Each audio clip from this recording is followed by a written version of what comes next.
Vous voulez que je dise des choses atroces sur Poutine et ensuite dire « Salut Vladimir, comment ça va? On s'en sort sur cet accord ?» Non, ça ne fonctionne pas comme ça.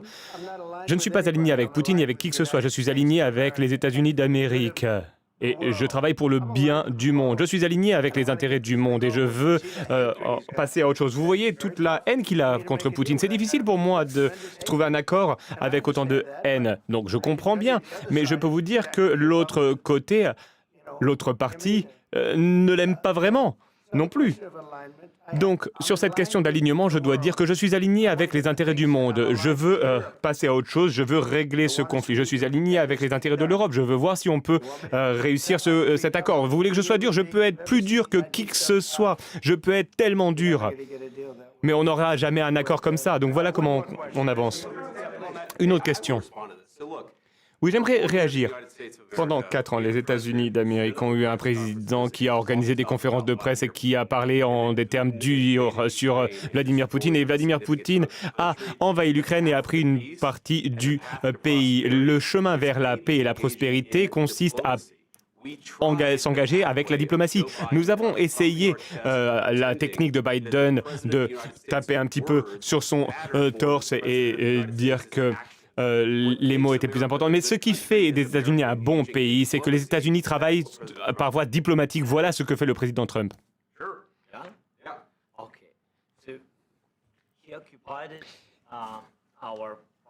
Il occupe de grands territoires sur l'Ukraine, dans l'est de l'Ukraine et la Crimée.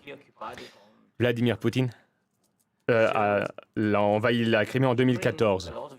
Pendant de nombreuses années, donc je ne parle pas que de Biden, mais il y avait Obama, le président Obama, puis le président Trump, puis le président Biden, à nouveau le président Trump. Et nous espérons que le président Trump arrêtera cette guerre. Mais en 2014, personne n'a arrêté Poutine. Il a tout simplement occupé la Crimée. Il a tué des personnes, vous savez. En 2015, en 2014. Mais je n'étais pas là. Oui, mais en 2014 jusqu'à 2022, la situation était la même. C'est-à-dire qu'il y a des personnes qui sont mortes. Personne ne l'a arrêté. Nous avons échangé avec lui. Nous avons échangé en bilatéral à de nombreuses reprises. Et avec lui, nous avons signé, comme en 2019, j'ai signé avec lui un accord. J'ai signé avec lui, avec Emmanuel Macron et Angela Merkel, nous avons signé un cessez-le-feu. Et tout le monde m'a dit que nous avons signé, hein, c'était écrit. Mais après ça, il a brisé le cessez-le-feu, il a tué nos concitoyens. Il n'a pas échangé de prisonniers. Pourtant, nous avions signé un accord sur l'échange de prisonniers, mais il n'a pas respecté le contrat. De quel type de diplomatie parlez-vous, JD? Que signifiez-vous? Je parle d'une diplomatie qui peut mettre un terme à la destruction de votre pays. Monsieur le Président, avec tout le respect que je vous dois, je pense que ce n'est pas respectueux de venir à la Maison-Blanche et de dire ça aux médias. Vous forcez des personnes à aller sur la ligne de front. Vous devriez remercier le président Trump de mettre un terme à ce conflit. Mais vous devriez voir le conflit. J'ai vu les histoires et je sais ce que vous faites. Vous faites une tournée de propagande. Vous avez des difficultés à recruter des personnes pour l'armée, non? Et aujourd'hui, vous venez à la Maison-Blanche et vous vous attaquez à l'administration qui essaie d'éviter la destruction de votre pays. Beaucoup de questions. Commençons par la première. Tout d'abord, pendant la guerre, tout le monde a des problèmes. Même vous.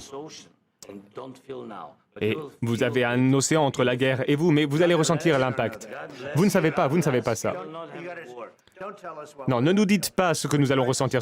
Nous essayons de régler un problème. Ne nous dites pas ce que l'on va ressentir comme effet. Non, vous n'êtes pas en position de nous dire ça. C'est la première chose. Vous n'êtes pas du tout en position de dicter ce que nous allons ressentir ou les impacts que nous allons ressentir. Nous allons nous sentir très très bien, nous allons nous sentir forts. Vous allez vous sentir influencé. Vous n'êtes pas en position pour le moment de dire quoi que ce soit. Vous n'êtes pas dans une bonne position aujourd'hui. Vous n'avez pas les cartes en main pour le moment. Ah, grâce à nous, vous avez quelques cartes en main. Monsieur le Président, vous jouez avec la vie de millions de personnes, vous jouez avec la Troisième Guerre mondiale, vous risquez la Troisième Guerre mondiale. Et ce que vous faites est un manque de respect pour le pays, ce pays. Non, non, je vous respecte. Est-ce que vous avez dit merci au moins une fois? Dans cette réunion, durant cette réunion, est-ce que vous avez dit merci? Vous êtes allé en Pennsylvanie et vous avez fait campagne pour l'opposition au mois d'octobre. Donc au moins vous devriez exprimer de la gratitude envers les États-Unis et le président essaye de sauver votre pays. S'il vous plaît. Si vous parlez fort de la guerre, il ne parle pas fort. Il ne parle pas fort. Votre pays est en très grande difficulté. Est-ce que je peux parler? Non, non, non, non, vous ne parlez pas. Votre pays est en difficulté. Oui, je le sais. Vous ne gagnez pas. Vous ne gagnez pas. Vous avez une chance de vous en sortir grâce à nous. Monsieur le Président, nous sommes forts dans notre pays. Depuis le début de la guerre, nous avons été seuls et nous sommes reconnaissants. Vous n'avez pas été seul. Vous n'avez pas été seul. Nous vous avons donné 350 milliards de dollars. Nous vous avons donné de l'équipement militaire. Vos équipes sont courageuses. Mais si vous n'aviez pas notre équipement militaire, si vous n'aviez pas notre matériel militaire, cette guerre se serait terminée en 2 semaines. En quelques jours, oui, je l'ai entendu de la part de Poutine, en 3 jours. Peut-être moins, en 2 semaines. Eh bien oui, ça va être vraiment très difficile de faire des affaires comme ça. Vous devriez au moins dire merci. J'ai dit merci à de nombreuses reprises au peuple américain. Mais il y a un désaccord. Et il va falloir régler ces désaccords, ces différends, avant de parler et de dire des mensonges aux médias américains. Mais je pense qu'il est bon pour les Américains de voir ce qui se passe. Je pense que c'est très important. C'est pourquoi cet entretien dure aussi longtemps. Vous devez être reconnaissant. Vous n'avez pas les cartes en main. Vos concitoyens meurent, vous manquez de soldats, vous avez de moins en moins de soldats. Ce serait... Et ensuite vous nous dites, « Oh, je ne veux pas de cessez-le-feu, je ne veux pas de cessez-le-feu. Je veux continuer, je veux faire ci, je veux faire ça. » Si vous pouviez avoir un cessez-le-feu aujourd'hui, eh bien il faudrait le prendre afin qu'il y ait plus de morts. Oui, évidemment que nous voulons un terme à la guerre. Mais vous dites que vous ne voulez pas de cessez-le-feu. Moi, je veux un cessez-le-feu. Parce que vous aurez un cessez-le-feu plus vite qu'un accord. Mais demandez l'avis de notre population sur un cessez-le-feu. C'est Biden qui n'est pas très intelligent. C'était avec Obama. Mais c'était votre président. C'était avec Obama qui vous a donné les... moi, je vous ai donné les Javelin pour vous attaquer à ces tanks. Obama vous a donné pratiquement rien. Moi, j'ai donné des missiles. Et vous devez être plus reconnaissant.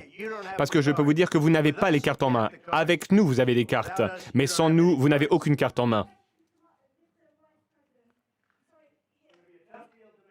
L'accord va être difficile à signer. Parce que les attitudes ont changé. Et si la Russie rompt le cessez-le-feu? Qu'allez-vous faire s'il y a une violation de la part de la Russie du cessez-le-feu? Qu'entendez-vous? Elle demande qu'est-ce qui va se passer si la Russie rompt le cessez-le-feu. Oui, ben, et si une bombe vous tombe sur la tête maintenant? Et s'il viole le cessez-le-feu? Ils l'ont violé avec Biden parce qu'il ne le respectait pas. Il me respecte, il respectait Obama. Je vais vous dire une chose, c'est que Poutine a traversé beaucoup de choses avec moi. Il y a eu une fausse chasse aux sorcières où il y avait toute cette histoire sur la Russie, l'influence russe sur mon élection. Il y a eu toutes ces arnaques avec Biden, avec Hillary, avec Adam Schiff. Il a traversé ça avec moi. Il a traversé tout cela. Et nous n'avons pas fini en guerre. Il a traversé tout ça. Il a été accusé de beaucoup de choses, mais il n'avait rien à voir avec tout cela. Nous avons vu l'affaire de Hunter Biden. C'était vraiment terrible tout ce qui s'est passé. Ensuite, on a parlé de l'ordinateur portable de Hunter Biden qui était rempli d'informations par la Russie, etc. Et Vladimir Poutine a été accusé de toutes ces choses alors qu'il n'avait rien fait. Tout ce que je peux dire, c'est ça. Il a peut-être violé des accords avec Obama, avec Bush, avec Biden. Il a fait, peut-être pas, je ne sais pas ce qui s'est passé, mais en tout cas, il n'a pas rompu les accords qu'il a signés avec moi. Il veut un accord. Je ne sais pas si c'est possible d'avoir un accord, mais le problème aujourd'hui, c'est que je vous ai autonomisé pour que vous soyez dur. Et je ne pense pas que vous soyez dur sans les États-Unis. Et vos concitoyens sont très courageux. Mais vous devez on doit signer un accord ou alors c'est fini. Et si c'est fini, vous allez voir les conséquences. Je ne pense pas que ce sera de bonnes conséquences pour vous, mais vous devrez continuer à vous battre seul. Mais vous n'avez pas les cartes en main. Mais une fois que nous aurons signé cet accord, vous serez dans une bien meilleure position. Mais vous n'êtes pas du tout reconnaissant. Et ça, ce n'est pas sympathique. Je vais être tout à fait honnête, ce n'est pas sympathique. Très bien, je crois qu'on en a assez vu. Qu'en pensez-vous? Ça va être de la bonne télévision, ça je peux vous le dire. Nous allons voir ce qu'on peut faire. Merci.